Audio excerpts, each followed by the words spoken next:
We're Murdy Tree back with another video, and today we're going to be reacting to. We done it on now. You guys saw the last video. I ate a dog. I'm sorry, but there's actually a next story in this that we're going to be reacting to today. So let's react. We do it on camera. Hi. I need to change. No, Me no. too. What if I could get fit? Like, really fit? And what if I could be the healthiest eater in the office? And what if I actually got... I'm Kelly, and when I was 19, I met a great guy. His name was Nate, and he wrote poetry. And although we only had a couple of dates because Nate worked a lot and was often busy, we constantly chatted online. He understood me perfectly. We liked the same films, books, and music. Nate had been hinting for a long time at a more private meeting at his home, but I had recently had a bad experience in a relationship and I didn't want to rush. When I finally gave in to the pressure from him, I was struck by how prepared he was for this event.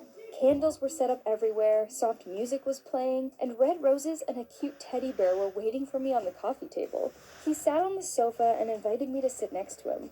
He began to read a poem that he wrote for me. When I moved to the chair, he gently but insistently asked me to return to where I was. I was embarrassed, but did not want to spoil the romantic moment. In less than 5 minutes, Nate had closed the distance between us. I felt his breath on my cheek and his hands on my hair. I pulled away, but Nate pulled me in. This happened again and again. Offended by his persistence, I abruptly got up and went out the door and went home. Now he will call and apologize, I thought, while returning home. He will text me before going to bed. I reassured myself while having dinner with my parents. He will wake me up with a morning message, I thought, while hoping to fall asleep. But the next day, I had to write him myself. But Nate didn't answer, and he didn't the day after that either. I didn't understand what was going on, because his feelings seemed obvious to me. Exhausted from the unfulfilled expectations, I tried to distract myself by watching Twitch. My attention was drawn to a broadcast showing a girl and a guy on the couch. Near them, on the table, were pink roses and the same cheap teddy bear, the same candles, the same music in the background, and none other than Nate reading the same stupid poem dedicated to me, but now to another girl.